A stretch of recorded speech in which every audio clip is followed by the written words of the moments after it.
Você já orou por alguém doente? Já se ajoelhou, chorou, clamou com toda a sua alma pedindo a cura de alguém que ama? Mas eu preciso te dizer algo que poucos têm coragem de dizer. Nem toda oração feita por alguém enfermo agrada a Deus. E mais ainda, há orações que, feitas sem discernimento, podem abrir brechas espirituais perigosas, tanto para quem ora, quanto para quem está sendo alvo da intercessão. Esta mensagem é um alerta do céu, porque muitos estão orando com boas intenções, mas completamente cegos espiritualmente. E isso é grave. Antes de dobrar os joelhos, você precisa saber o que está por trás daquela enfermidade. Nem toda doença é física, nem toda dor vem do acaso. Há enfermidades que têm raiz na alma, no pecado, na opressão espiritual. E se você não souber disso antes de orar, pode estar tocando em algo que Deus ainda está tratando. Hoje você vai ouvir a verdade que pode mudar a maneira como você ora e salvar vidas que estavam sendo destruídas em silêncio. A oração que cura, quando o amor intercede com discernimento. Há momentos em que vemos alguém doente e nosso primeiro impulso, como cristãos, é orar. Clamamos com fé, choramos, levantamos nossas mãos e pedimos a Deus por cura. Fazemos isso por amor, por compaixão, por obediência. E sim, a oração é uma arma poderosa. Mas não podemos ignorar uma verdade bíblica. Nem toda oração feita por alguém enfermo é eficaz. Nem toda oração agrada a Deus. Nem toda oração traz o resultado que esperamos. E isso não é falta de fé, é falta de discernimento. A palavra de Deus diz em Tiago 5:14-16: Está alguém entre vós doente? Chame os presbíteros da igreja e orem sobre ele, ungindo-o com óleo em nome do Senhor.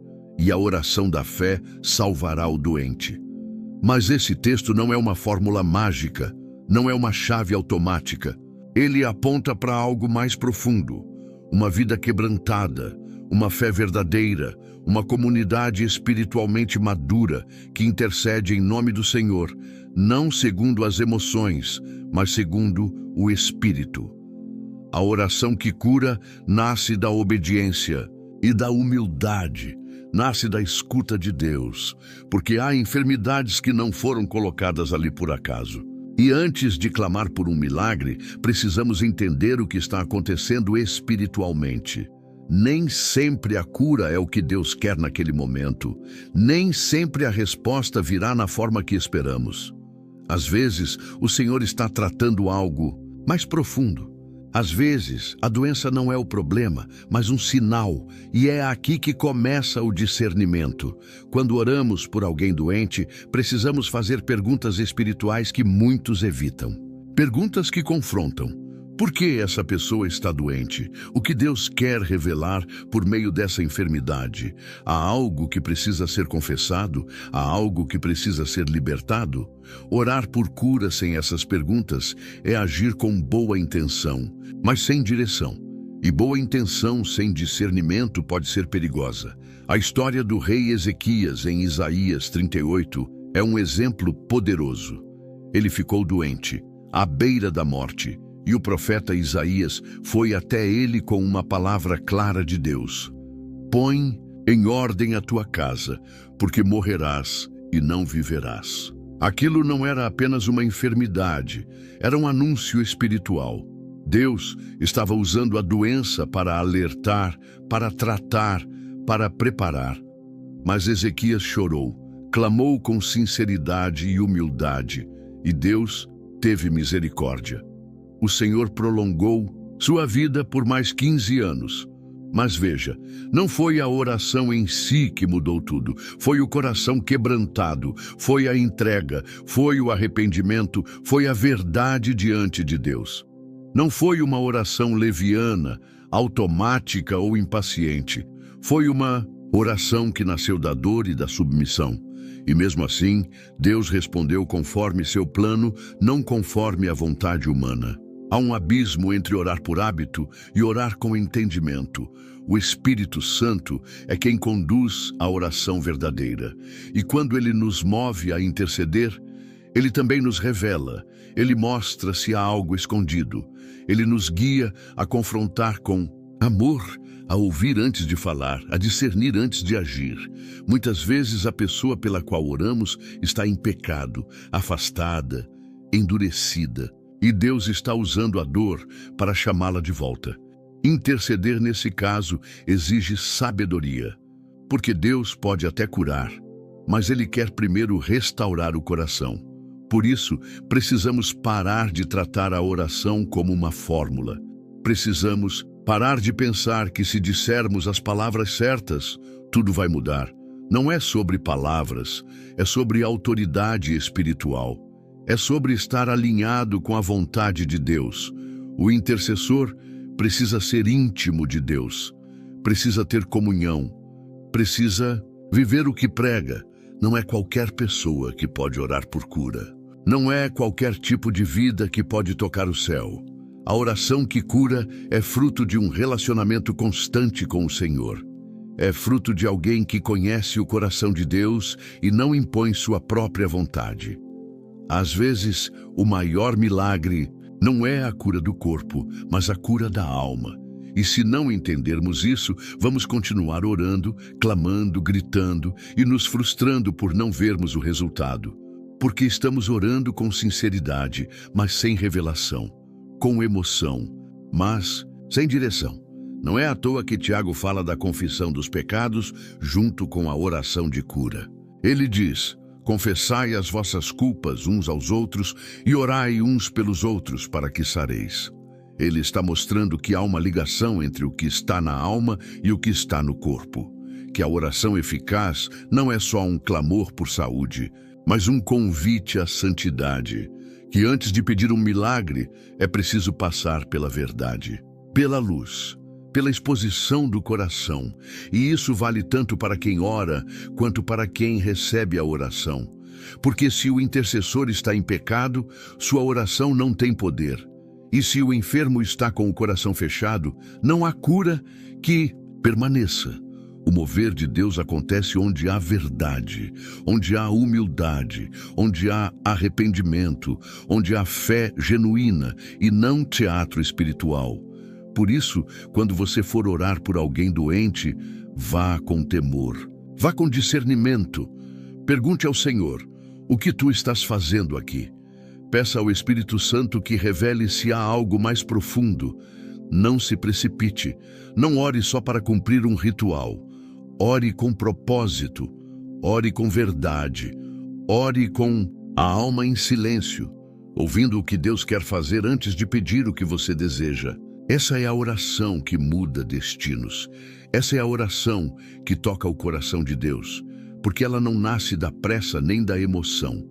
Ela nasce da comunhão, do Espírito.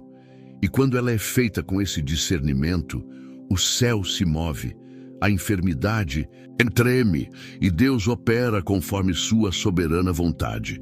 É assim que o amor verdadeiro intercede. É assim que a fé se manifesta com poder. Quando a doença é espiritual, não física.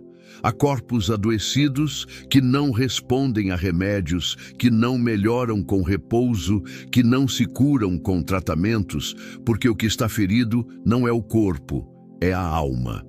E não há médico humano que possa tratar o espírito.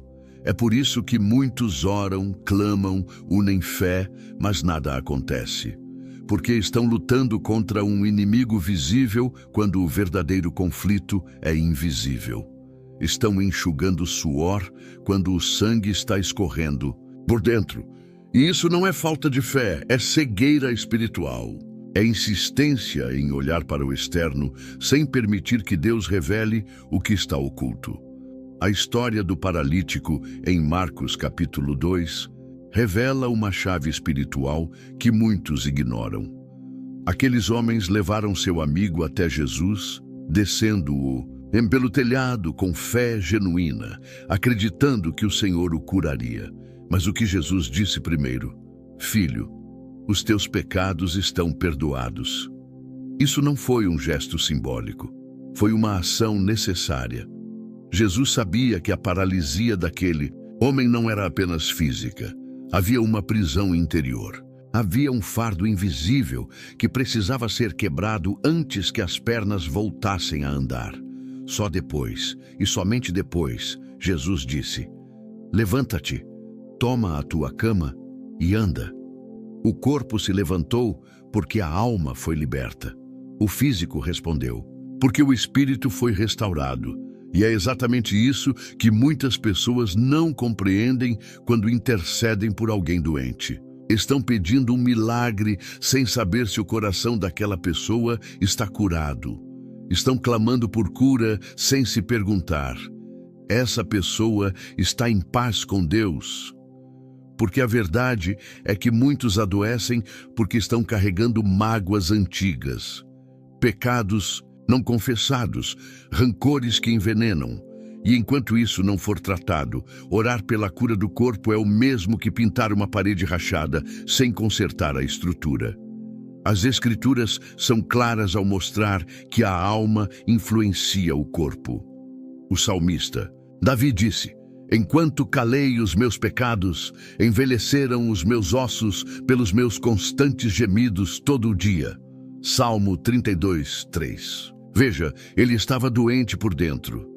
O silêncio do pecado gerou dores físicas. A culpa corroía sua vitalidade. O pecado não tratado afetava seu corpo. E enquanto ele não abriu o coração, enquanto não confessou e foi perdoado, a restauração não veio. Quantos hoje estão assim? Doentes, mas não por infecção, não por acidente, não por má alimentação, e sim por causa de uma alma abatida, ferida, cheia de segredos e culpas que pesam como correntes.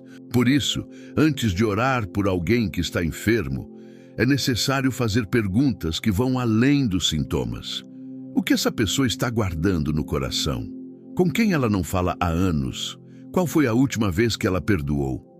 Está presa a mágoas, vive amargurada, carrega ódio, inveja, desejo de vingança, porque tudo isso adoece. O corpo absorve as toxinas da alma, a mente se cansa e o sistema enfraquece. E aí, quando oramos pedindo saúde, Deus nos mostra que o que precisa ser restaurado é o espírito, não o sangue ou os ossos. Há pessoas que estão há anos lutando com dores misteriosas, com diagnósticos imprecisos, com remédios que aliviam e por um tempo, mas não resolvem. E muitas vezes o que há ali é um espírito aprisionado, opressão espiritual, amargura enraizada, pactos inconscientes com o mal. E quando alguém se dispõe a orar sem saber disso, sem buscar discernimento, acaba colocando panos sobre feridas abertas, tentando curar o sintoma sem tocar na origem. Isso não é oração eficaz, é encobrimento espiritual. É por isso que o discernimento se torna essencial. Há orações que precisam começar com silêncio. Antes de interceder, é necessário ouvir. Antes de impor as mãos, é preciso buscar entendimento do Espírito. Nem todo doente quer ser curado. Nem todo enfermo está pronto para se arrepender. Alguns já se acostumaram com a enfermidade porque ela se tornou identidade. E quando você ora, precisa saber, aquela pessoa quer libertação ou apenas alívio? Ela está disposta a encarar a verdade ou apenas quer fugir da dor? Jesus sabia o que estava por trás da paralisia daquele homem. Ele não começou curando as pernas, começou perdoando os pecados. E isso nos ensina algo poderoso.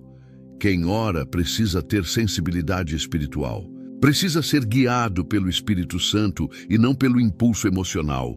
Porque quando oramos por alguém adoecido pela alma, o corpo não reage se o espírito continuar aprisionado. E às vezes, o que Deus quer fazer não é levantar alguém da cama, mas levantar alguém da escuridão do pecado, da escravidão do passado, da dor não resolvida que alimenta a enfermidade física. Não há como separar alma e corpo na vida espiritual. Somos seres integrais, e uma oração eficaz é aquela que alcança o íntimo, que toca o espírito, que penetra com verdade. Por isso, não se apresse em declarar cura onde Deus ainda está, trabalhando arrependimento. Não apresse o milagre onde Deus está tratando caráter. Não peça pela cura física de alguém que precisa primeiro se reconciliar com o Pai, porque orar sem entender isso é agir com boas intenções, mas com consequências espirituais sérias. A palavra diz que o coração alegre aformoseia o rosto, mas o espírito abatido seca os ossos. Provérbios 17:22. Isso não é poesia, é diagnóstico espiritual.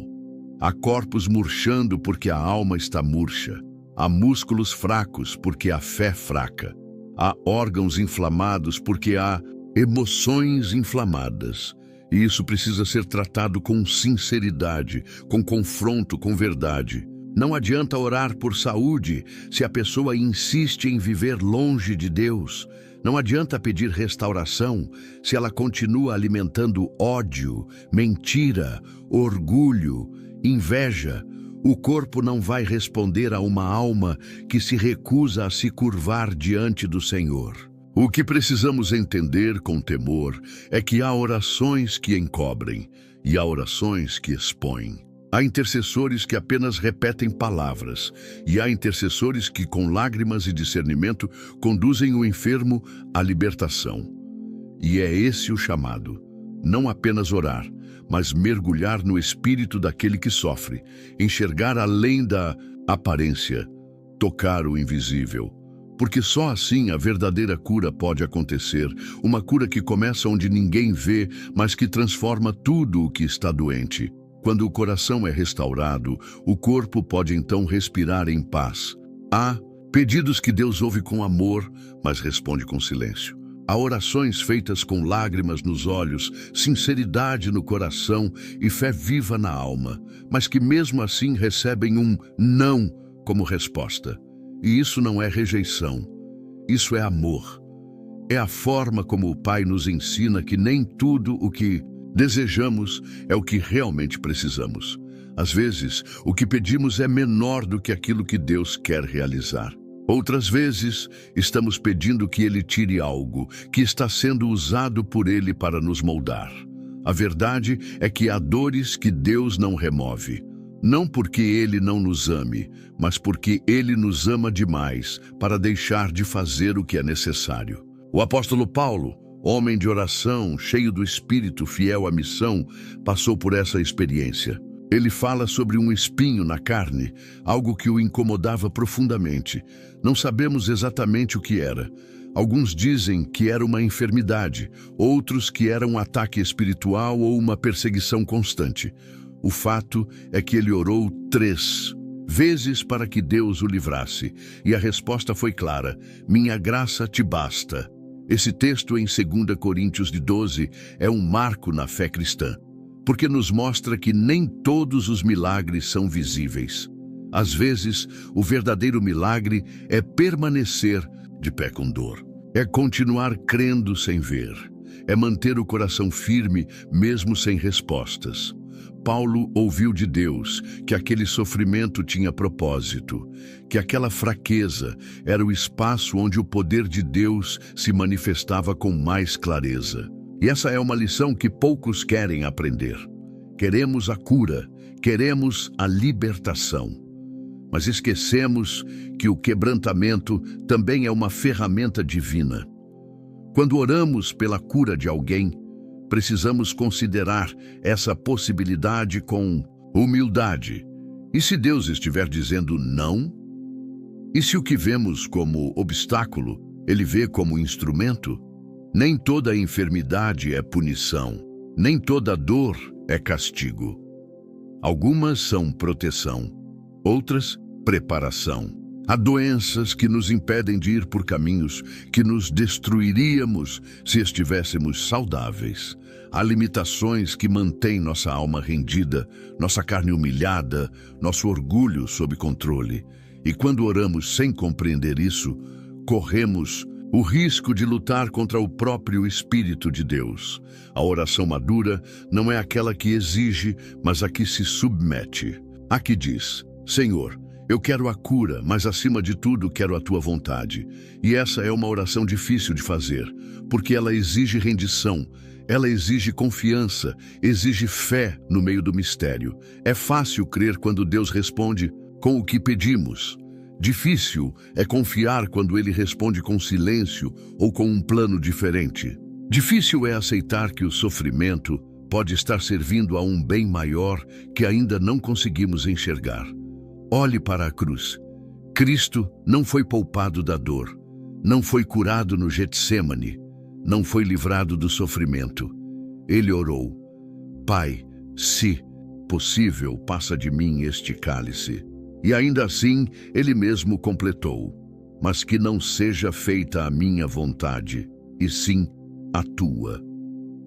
Essa é a oração mais poderosa que alguém pode fazer.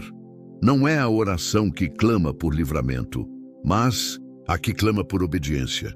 E quando aprendemos a orar assim, começamos a ver a vida com os olhos de Deus e não com os olhos da nossa urgência. Há mães que oraram por anos pela cura de seus filhos e não viram a cura, mas viram salvação. Há homens que carregaram dores por décadas e nelas aprenderam a depender totalmente de Deus. Há mulheres que foram quebradas por uma enfermidade, mas através disso influenciaram vidas, testemunharam, marcaram gerações com sua fé. E quando olhamos de fora, pensamos: que pena que não foram curadas. Mas no céu, os anjos dizem: que vitória que elas venceram com fidelidade. A fé não é medida pela quantidade de curas que recebemos, mas pela fidelidade que mantemos, mesmo quando a cura não vem. Quando oramos por alguém doente, não podemos prometer o que Deus não prometeu.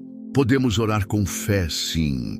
Podemos clamar com esperança, mas sempre com reverência, com humildade, com discernimento espiritual, porque o milagre pode não ser o que esperamos, pode ser o que Deus sabe que precisamos. A resposta de Deus pode vir em forma de consolo, pode vir em forma de paz que excede o entendimento, pode vir em forma de força para suportar o que antes era insuportável.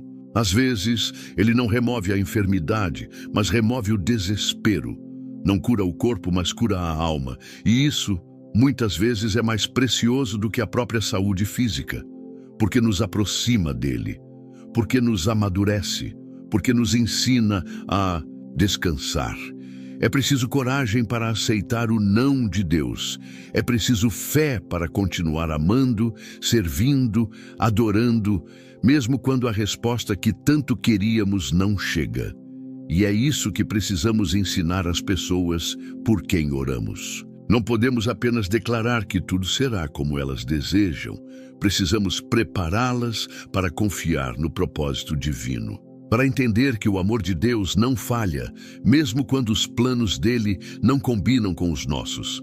A sabedoria no silêncio de Deus, a bondade naquilo que ele não permite, e há poder no sofrimento que ele usa para nos lapidar. Orar por cura, sem considerar isso, é infantilidade espiritual. É uma fé que exige, mas não escuta. É uma fé que manda, mas não se curva. Precisamos de um novo tipo de intercessor. Alguém que ora com fé, mas também com temor. Alguém que clama por cura, mas que também é capaz de dizer: Senhor, se essa enfermidade está aqui por um propósito maior, então que esse propósito se cumpra. Paulo não recebeu o que queria, mas recebeu algo muito maior, a graça. E essa graça o sustentou, o fortaleceu, o capacitou a viver além da dor, a continuar pregando, servindo, escrevendo, transformando vidas, mesmo ferido. E talvez esse seja o maior testemunho, não o de quem foi curado, mas o de quem foi sustentado. Não o de quem foi livrado, mas o de quem foi capacitado a vencer, mesmo com a ferida aberta. Quando você orar por alguém, lembre-se disso. O milagre pode vir com a cura, mas também pode vir com a perseverança. Pode vir com a paz, pode vir com a presença de Deus no meio da tempestade. E se for assim, ainda será milagre, ainda será resposta. Porque o céu não mede como nós medimos. E a graça de Deus, quando compreendida, sempre será suficiente. Não ore sem a autoridade da fé viva. A oração que verdadeiramente toca o céu não nasce de vozes que apenas conhecem a religião. Ela nasce da intimidade, nasce da comunhão. Porque o que acontece no mundo espiritual não obedece a fórmulas nem a repetições. Deus não se move por tradição, mas por verdade.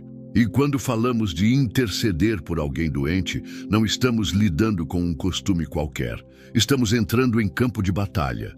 Não é uma conversa formal com Deus, é confronto direto com o inferno. Por isso, quem se atreve a orar, sem autoridade, se expõe. E o mundo espiritual não respeita a aparência, respeita a submissão, respeita a santidade.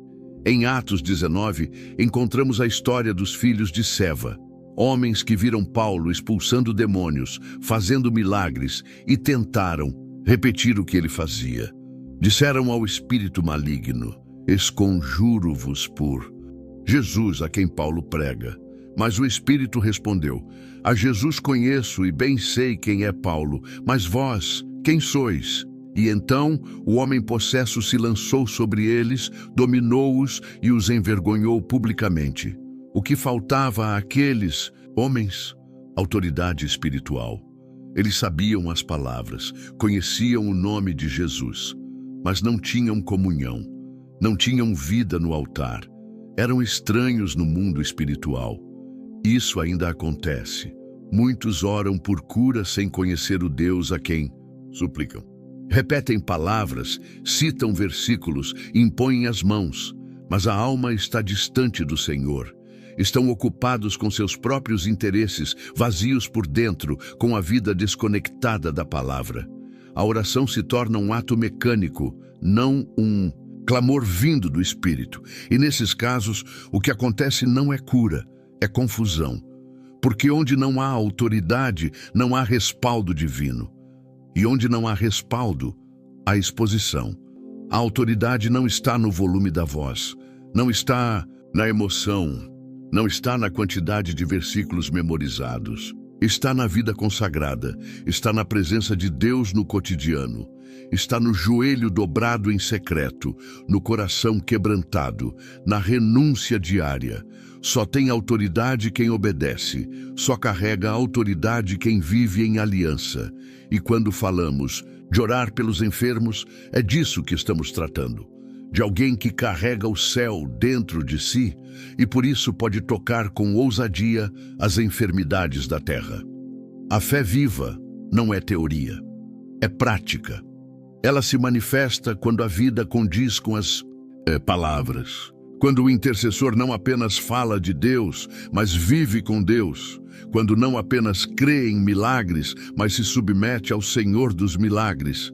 E essa fé viva gera autoridade, gera confiança espiritual, gera resultados eternos, porque não é a força do homem que move o impossível, é a presença de Deus em alguém que o conhece. Muitos acham que orar é simplesmente dizer palavras bonitas, mas o que sustenta uma oração não é sua beleza, é sua origem. Uma oração verdadeira nasce no altar, e o altar exige santidade. Ninguém ora com eficácia sem primeiro ter sido queimado pela presença de Deus. Não se entra no Santo dos Santos com mãos impuras. Não se toca o coração de Deus com uma vida dividida.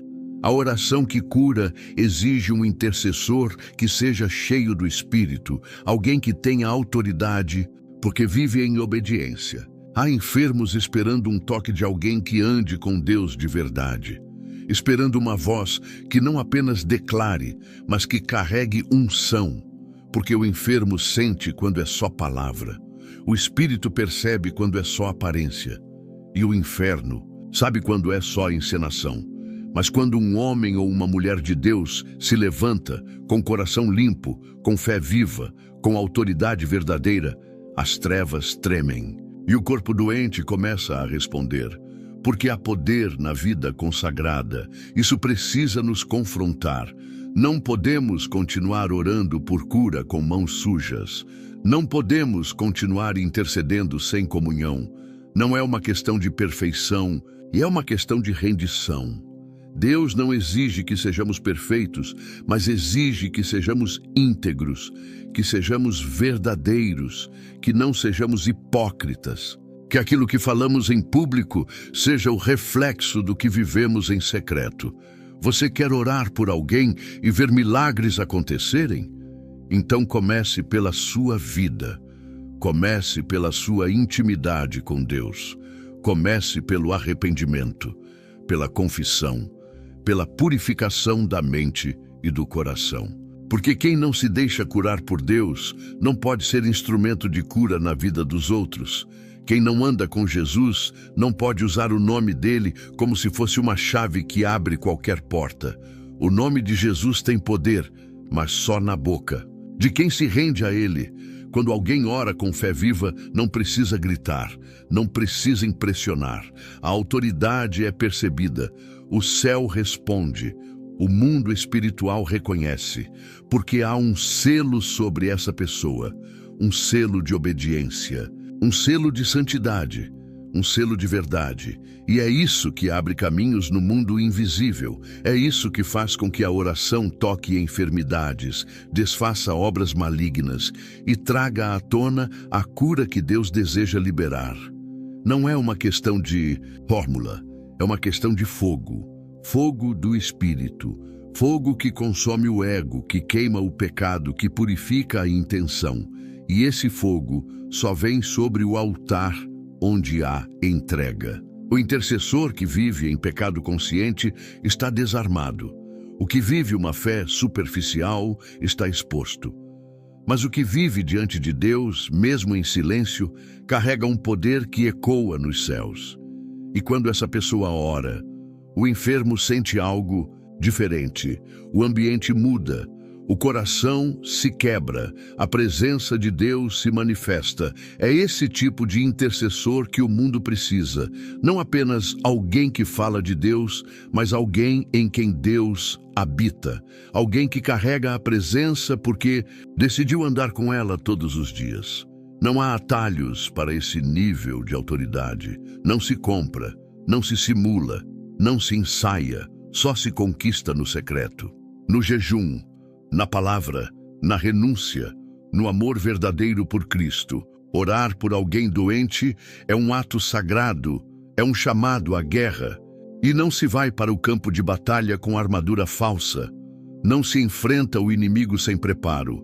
Antes de colocar as mãos sobre outro, coloque seu coração diante de Deus. Antes de falar por alguém, ouça o que o Espírito diz. Antes de clamar por cura, viva você mesmo uma vida curada pela presença do Senhor, porque só assim sua oração não será apenas som, será uma flecha certeira no mundo espiritual. O perigo de impor as mãos sem discernimento. Há ações no mundo espiritual que parecem, aos olhos humanos, apenas gestos de compaixão, mas na realidade invisível carregam peso, consequência e responsabilidade.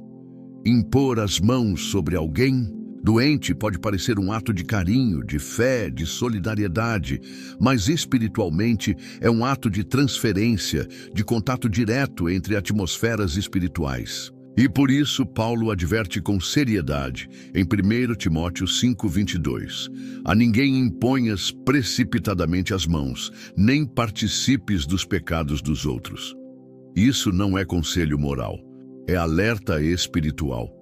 Nem todos compreendem o que está em jogo quando se ora por cura. Há doenças que não são apenas físicas ou emocionais. Algumas são manifestações espirituais. Estão ligadas a pactos, a envolvimentos ocultos, a portas abertas no mundo das trevas. Pessoas que buscaram o sobrenatural por caminhos errados, que carregam sobre si maldições hereditárias, vínculos com práticas espirituais condenadas pela palavra de Deus. E quando alguém impõe as mãos sem discernimento, sem preparo, sem direção do Espírito Santo, pode acabar entrando em batalhas que Deus jamais autorizou. Há histórias de intercessores adoecendo depois de orar, de pessoas cheias de fé que sentiram esgotamento, opressão, ataques após intercederem por alguém.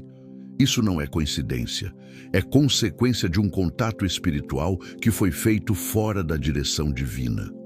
Porque impor as mãos é mais do que um símbolo, é uma identificação, é um ato de ligação, de autoridade, e quando feito de forma precipitada, pode transferir não apenas bênçãos, mas também cargas espirituais. A história de Eliseu e Geazi nos ensina algo profundo sobre isso.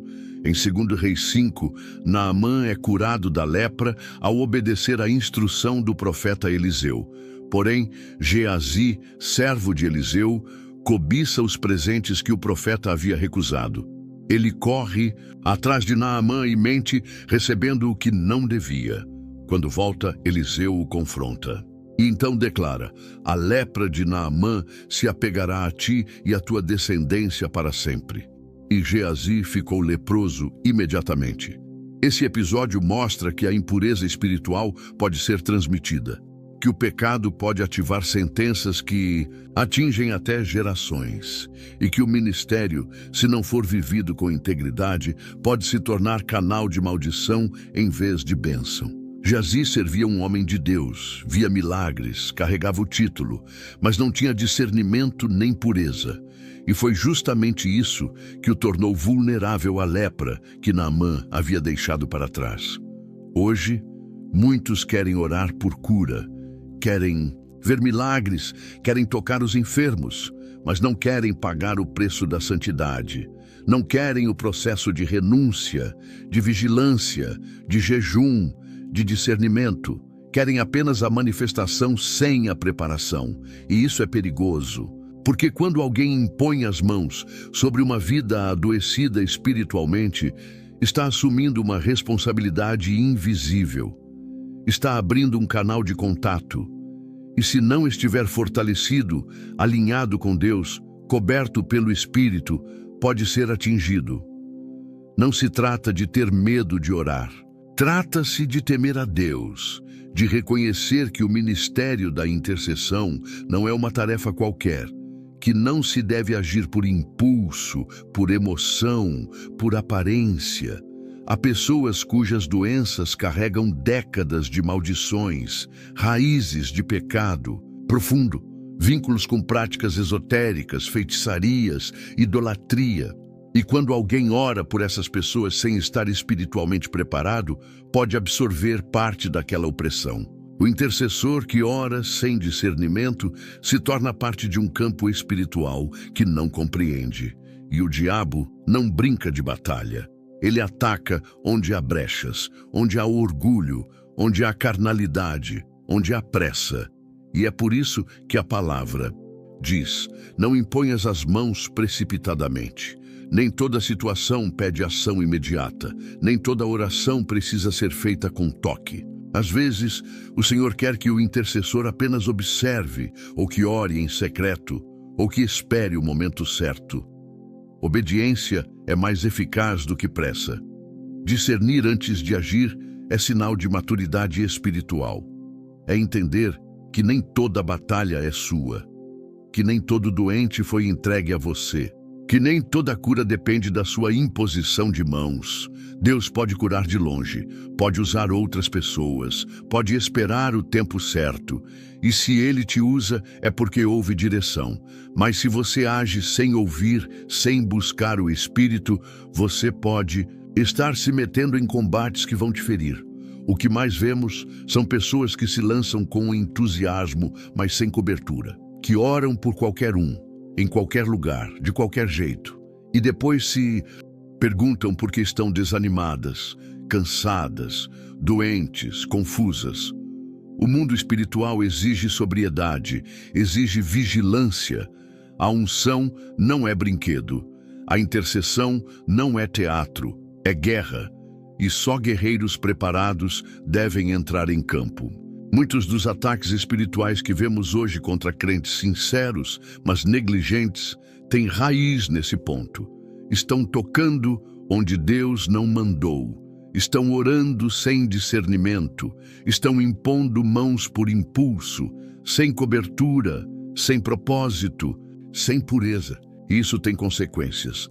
nem sempre visíveis de imediato, mas reais. É por isso que tantos se frustram com o ministério de cura, porque não entenderam que antes de tocar o outro é preciso ser cheio do Espírito.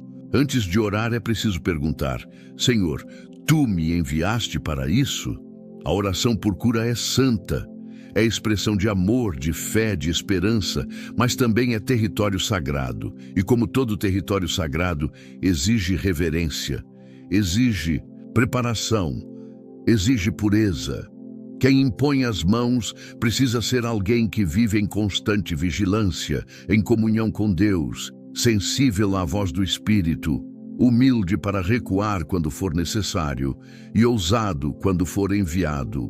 Que nunca sejamos precipitados no agir. Que antes de cada oração, antes de cada imposição, haja silêncio, busca, escuta. Que o Espírito nos diga o que fazer, porque a vontade de Deus é boa, perfeita e agradável, mas só se manifesta plenamente na vida daqueles que agem sob direção e não por impulso. O perigo não está em orar, está em orar fora da cobertura, fora da autoridade, fora da obediência. Por isso, toda vez que você estender suas mãos sobre alguém, tenha certeza de que o céu está estendendo as dele sobre você. Antes de orar, pergunte ao Espírito Santo o que ele quer fazer. Nem toda oração agrada o céu, ainda que venha com palavras bonitas e comoventes. O que move o coração de Deus não é a força da nossa vontade, mas a submissão da nossa alma à vontade dele. Orar, especialmente por alguém enfermo, não é tentar convencer Deus a fazer o que nós achamos melhor. É perguntar com reverência: Senhor, o que Tu queres fazer aqui? Essa é a postura do verdadeiro intercessor.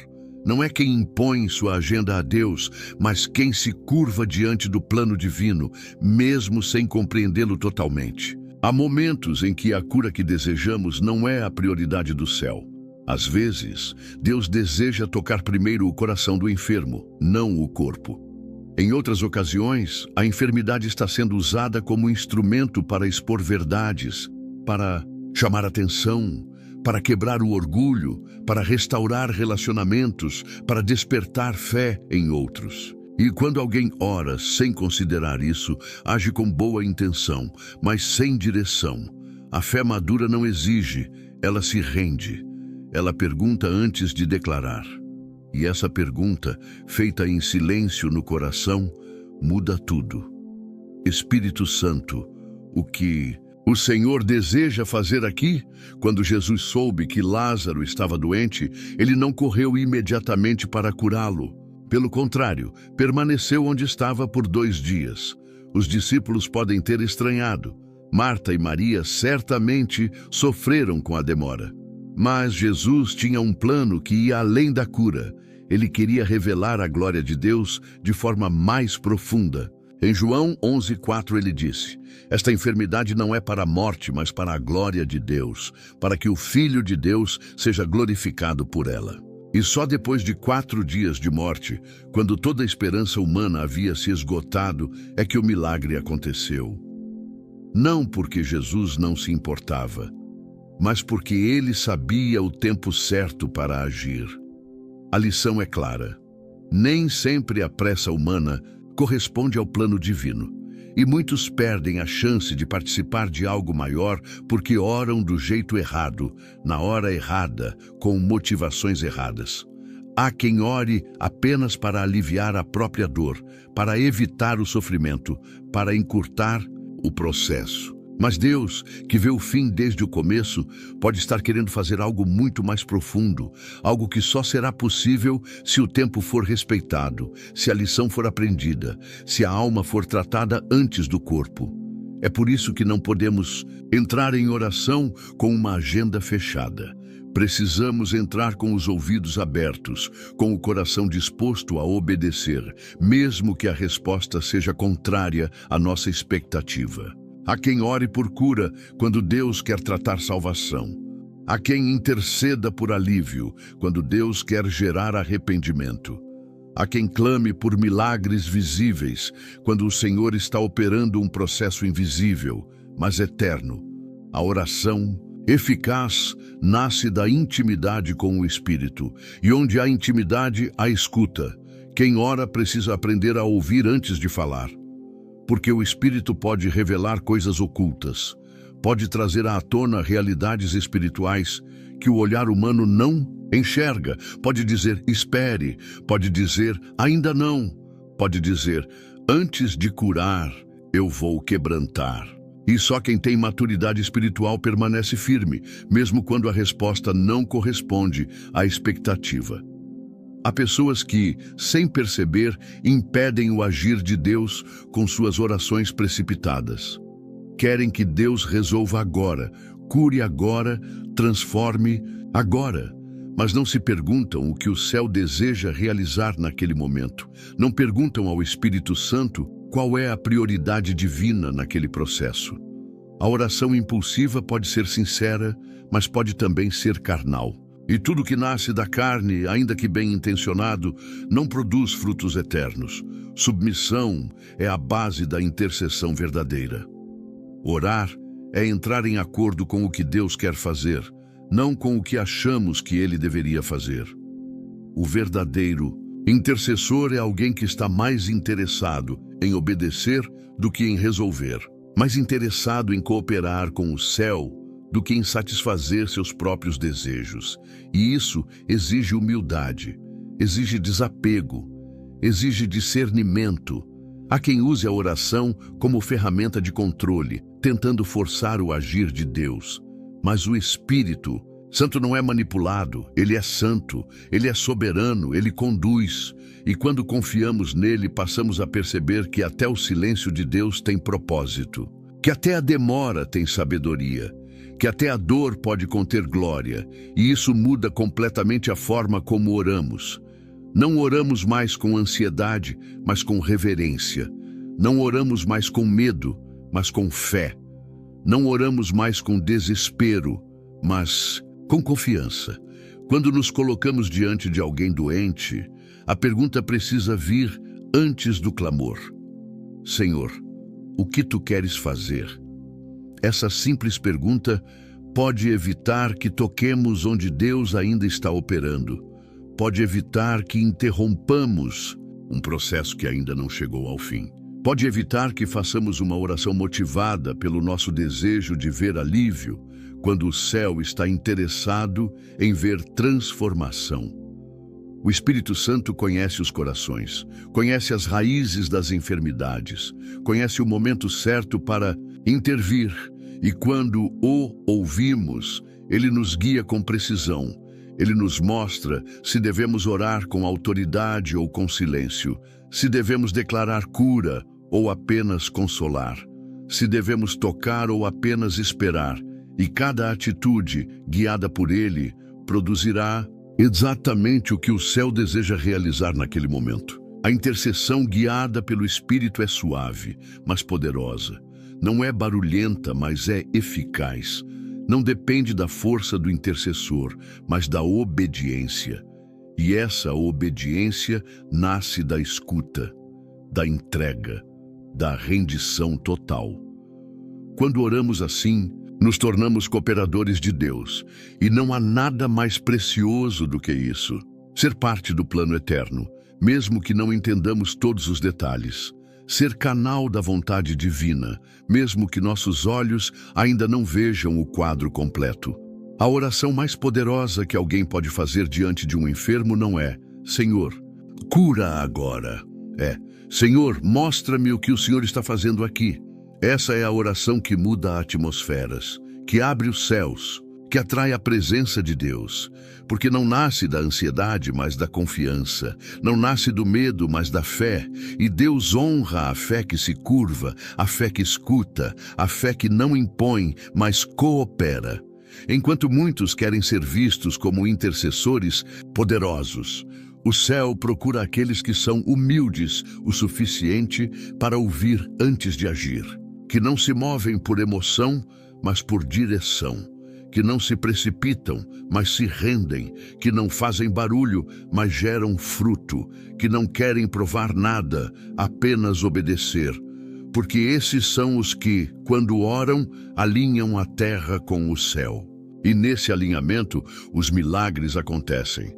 Não do nosso jeito, mas do jeito de Deus.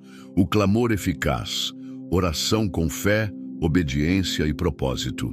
Há um tipo de oração que o céu reconhece. Não é a mais bonita, não é a mais longa, não é a mais eloquente. É a oração que nasce de um coração íntegro, humilde, submisso e cheio de fé viva.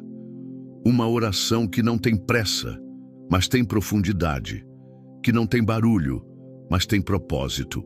Uma oração que não tenta controlar Deus, mas se alinha com Ele. Esse é o clamor eficaz. Aquele que atravessa a superfície das palavras e toca a eternidade. Porque não é impulsionado pela emoção, e sim pela obediência. A fé verdadeira não precisa de espetáculo. Ela se revela na confiança silenciosa de quem sabe que o Senhor reina soberano. O centurião romano, em Mateus 8, entendeu isso. Ele se aproximou de Jesus pedindo a cura de seu servo, mas fez algo surpreendente. Não exigiu presença física, não pediu sinais, não buscou contato direto. Disse apenas: "Dize uma só palavra, e o meu servo será curado." E acrescentou: "Pois também eu sou homem sujeito à autoridade, com soldados sob o meu comando." Jesus ficou admirado com aquela fé. Não era uma fé barulhenta, mas era profunda. Era fé com entendimento. O centurião reconheceu a autoridade espiritual. Ele sabia que quando alguém verdadeiramente tem autoridade, uma só palavra basta. Não há necessidade de gestos, nem de insistência. Só é necessário que Deus fale. Essa postura de humildade e confiança é o que torna uma oração eficaz. Porque não nasce de uma tentativa humana de convencer o céu, mas de uma confiança rendida à vontade do Pai. Clamar por cura é nobre, mas clamar sem fé, sem obediência e sem discernimento é apenas ruído espiritual. A oração que move a mão de Deus é a que vem de alguém que já foi moldado pela presença dele, que não apenas pede, mas vive em santidade, que não apenas deseja um milagre, mas deseja mais profundamente a glória de Deus em tudo. É esse coração que atrai o agir sobrenatural, porque Deus não responde apenas ao pedido, Ele responde à postura de quem pede. Quando oramos por alguém doente, não podemos estar mais comprometidos com a resposta do que com a santidade do processo. É melhor orar pouco com o coração limpo do que muito com o coração dividido. A oração eficaz começa muito antes da intercessão. Começa no quarto secreto, no arrependimento sincero, na escuta atenta da voz de Deus, no jejum silencioso, na fidelidade nos detalhes. Porque quem vive com Deus diariamente, ora com autoridade. E quem ora com autoridade não precisa gritar para ser ouvido. Há um tipo de oração que não se aprende, se vive. Não é a repetição de fórmulas, mas a expressão de uma alma rendida. E essa oração, quando sobe, arrasta correntes, desfaz cadeias, toca o intocável. Ela vem com propósito, não com vaidade. Vem com verdade, não com vaidade. É feita por alguém que diz: "Senhor, não quero apenas que tu cures, quero que tudo o que acontecer aqui glorifique o teu nome." Essa oração muda o ambiente, porque nasce de alguém que não busca palco, mas busca presença. A oração por cura, quando feita com fé genuína, discernimento espiritual e submissão completa, não depende do tempo, nem das circunstâncias. Ela carrega um peso eterno. Ela é, muitas vezes, o instrumento que Deus escolheu para manifestar sua vontade.